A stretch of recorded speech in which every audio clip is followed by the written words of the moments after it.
एक मीनार एबी के शीर्ष बी का उन्नयन कोण उसके 5 से 15 मीटर की दूरी पर स्थित किसी बिंदु पी पर 60 डिग्री है, तो मीनार की ऊंचाई ज्ञात करें। देखो एक मीनार एबी के शीर्ष, ये एक मीनार है ए बी,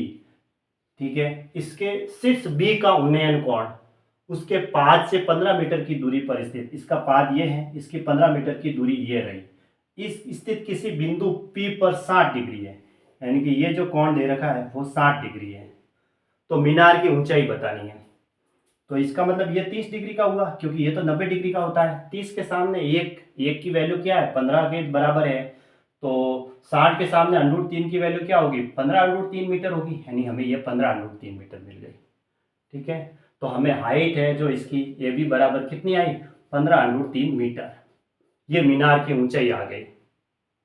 फिर कह रहा है फिर मीनार के शीर्ष द्वारा यानी यहां से उसके 5 से 5 मीटर की दूरी पर, इसके पास से ये 5 मीटर की मैंने दूरी ली, ये लो यहां तक ले ली 5 मीटर,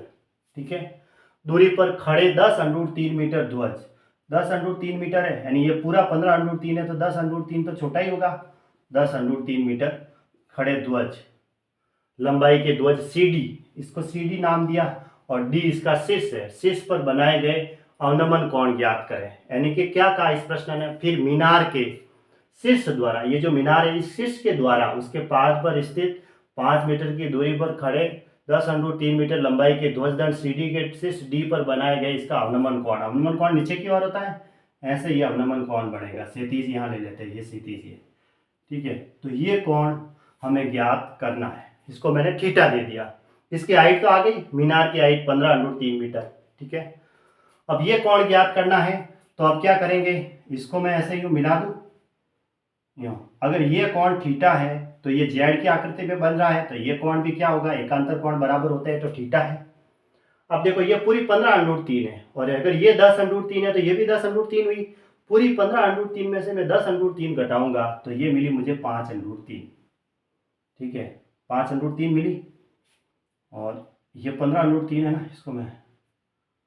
ये 15 √3 इस वाले की है तो इसको यहाँ लिख देता हूँ, ठीक है, पूरी है ये 15 √3 यहाँ से यहाँ तक।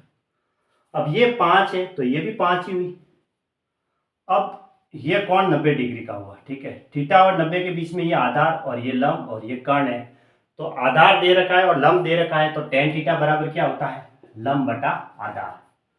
लंब तो दे रखा है हमारे पास कितना है, 5 √3, आधार है 5 जो कि tan थीटा, 5 से 5 कटा तो tan थीटा बराबर क्या आया, √3 आया। tan के कौन से एंगल में √3 वैल्यू आती है, 60 डिग्री की, तो डायरेक्ट लिख दो थीटा बराबर हमारा 60 डिग्री, यानी कि ये आंसर हो गया, थीटा बराबर 60 डिग्री। 15 √3 मीटर, एक तो ये हाइट आ गई, ये भी हमारा आंसर था, यानी ऑप्शन ए सही है।